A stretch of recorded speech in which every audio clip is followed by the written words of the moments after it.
I know you won't feel better, man, no matter what I say. You stop to smell the roses and your 20s got away.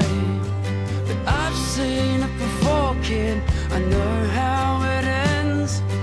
You and I are gonna speed away in a 78 Benz. It's 2:09, and on the back of his top 10 ARIA album, Cast of Yesterday, Tim Wheatley has released this new single, 78 Benz. He's been touring the UK, has just returned to Australia and heading back to the UK, but LA's home now. Tim, welcome. Thank you very much for having me. Good afternoon. It's a pleasure. Of course, you come from showbiz royalty. Yes, I do. Yes. I carry the weight and the privilege.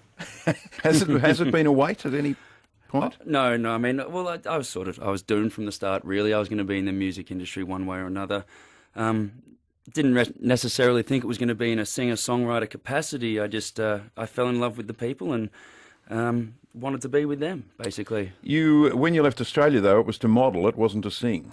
Well, I was always a musician, but I did a little show for Levi's as an artist, as a singer, and then a scout came up and asked me if I'd like to sign a contract, put pen to paper, and head over to Los Angeles, and that was what gave me my chance and my visa to actually practice the music over there.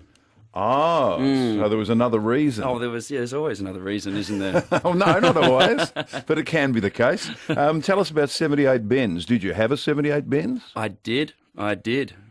Yes, I did. However, I must stress that.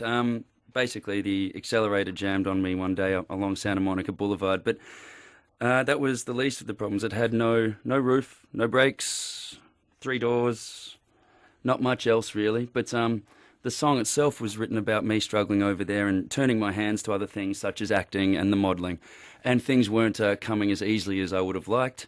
And I woke up one day and questioned it all and wanted to head home. And then I wrote that song. And then, funnily enough, I sent that back to my producer, Paul McKercher.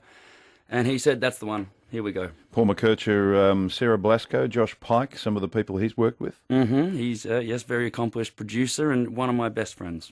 How would you describe your music? Oh, I mean, Other than great. Other than great.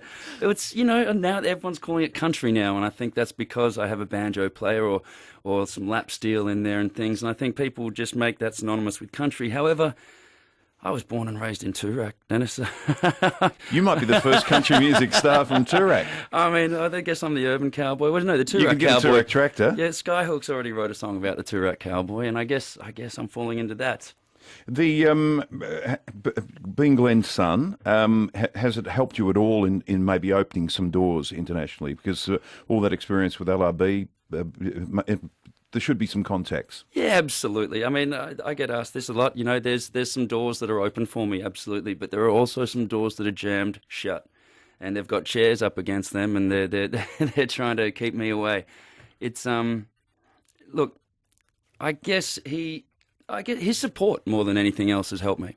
More than the name or anything like that. It's having a father that's been through it and can understand what you're going through when it's not going that great. And that's the most important thing to me. And knows the ups and downs of the whole caper. Exactly right. He can sort of help guide me through the minefield, if you will. If you hadn't gone overseas and you were still writing songs like 78 Benz, I know that's an impossible situation, what I'm just put up, but would you have ever contemplated going on a show like The Voice? I got asked in a very unofficial capacity whether or not I would be interested, and it was just before I'd really given my first solo album a chance, and I thought I wanted to give that a chance first and foremost, knowing full well that the offer might not come back my way. You've been in the UK, you're going back to the UK. Is that starting to open up for you?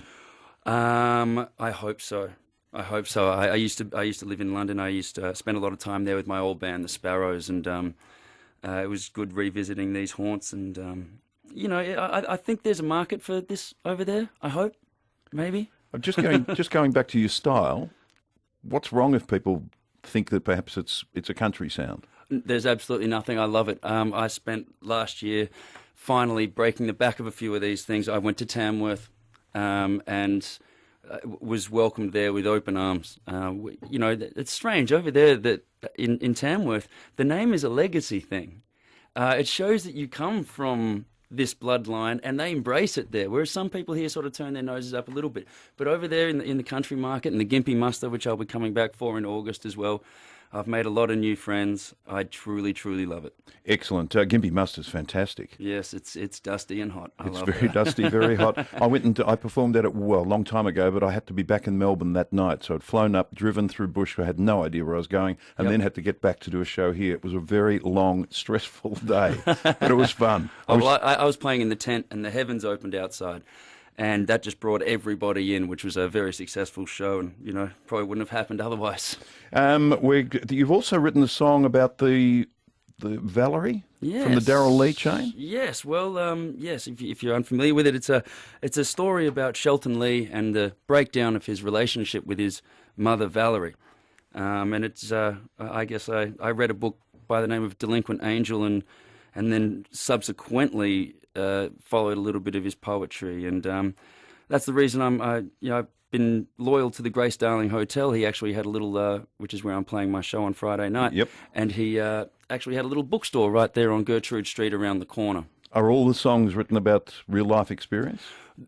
All the songs on Cast of Yesterday are, as the name suggests, written about people of my past, villains and heroes.